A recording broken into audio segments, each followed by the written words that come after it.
Hey there, welcome to Business and Balance for Online Mums. I'm Aerlie Wildy and I'm here to help you thrive as an online business owner and a mum and a person, because you are all of those and you have lots of hats to wear and it makes for a busy life.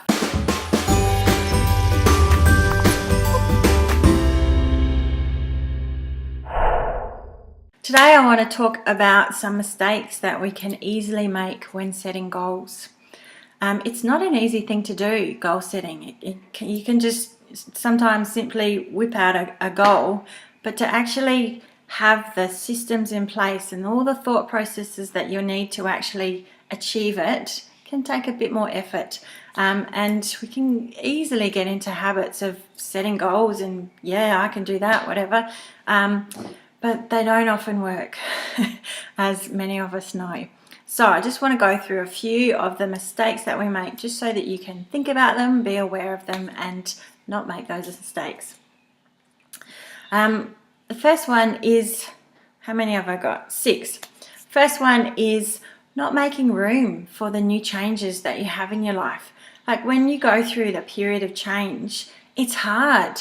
It's hard to be always thinking about that change in your life and what you have to do to achieve that change, and it sort of goes in a slump, and then you get to that really hard point in the curve that there's lots of resistance, but once you get past that, it's smoother sailing. The second mistake that people make is not being specific enough in the goal.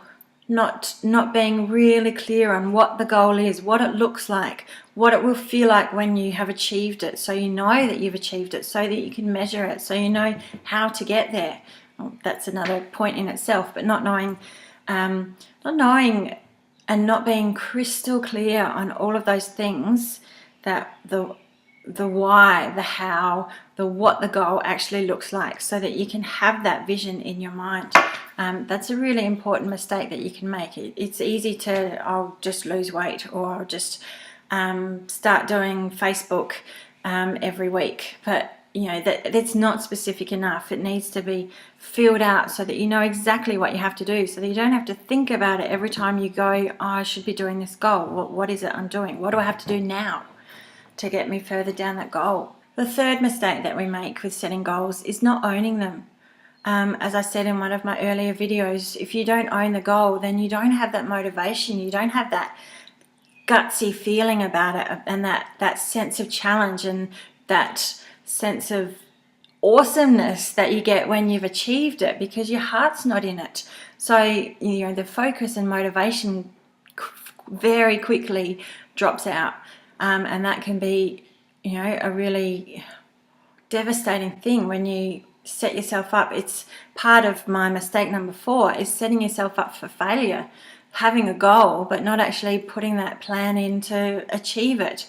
And you can envision it, but not having a plan means that you're going to fail, or you're afraid of that success or that achievement, so you sabotage it. But if we allow for that sabotage and push past that limits and know where that upper limit is and lean into it and feel the change and feel the pressure and go anyway and move into that goal and that change process, which is all part of the journey. It's never easy, but that will absolutely, just having that awareness of where the resistance is and not self-sabotaging when it gets too hard, and making a plan for when it's too hard, can make all the difference, huge difference when you achieve your goals. My 5th one is not having accountability. If you keep your goal to yourself, then no one's going to know when you fail, which can in itself be a self-sabotaging habit. But when you tell someone, or me, or your Facebook community that you're going to do it, you know what? That makes a huge difference. Writing it down makes a big difference. Telling someone else and having them even check up on you and ask how you're going, and knowing that they might ask how you're going, is a huge driver. It's that peer pressure that works in a positive way, not the negative way. It's not wanting to to be seen to be failing is a huge driver in achieving your goals. So having that accountability is really important. And the last one is having support. Having someone that you can go to during those resistance times when it's really hard and you're pushing against that limit and you're stuck or overwhelmed.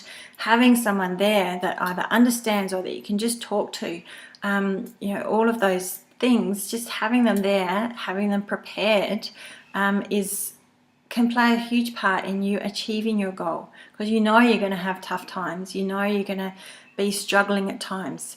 Some other ones, there's not just 6, there's more. I just thought of them.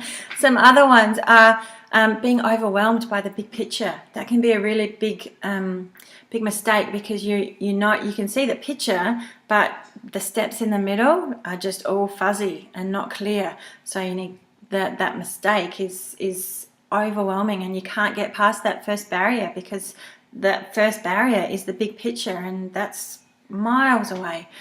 So breaking it down is really important. Not breaking it down is a big mistake. Sometimes you have big milestones, but sometimes those milestones might need to be made shorter so that you're feeling like you're achieving a bit more. If your milestone isn't for another month, that's hard work. So, maybe set some smaller milestones early on so that you build that momentum. And taking on too much is probably one of the biggest things that will impede your success in achieving goals, because it's just too hard and you get too tired and to maintain all the things that you need to be doing and juggling all those balls in the air. It's hard work. So you've got to go easy on yourself and not take on too much. Keep it simple. Okay, that's my experience, and that's my thoughts for you today. So I hope they've made sense, and I hope that you feel like you can learn from some of those things and plan for some of those things. So if you want to do some powerful planning for your goals for 2015, because I know you can do some pretty gutsy goals, then you can sign up for my mini e-course on goal setting. It's free. You can just join in the link at the bottom, and I'd love to have you on board. It starts in mid-January, and hopefully I will see you then. Thanks. Bye.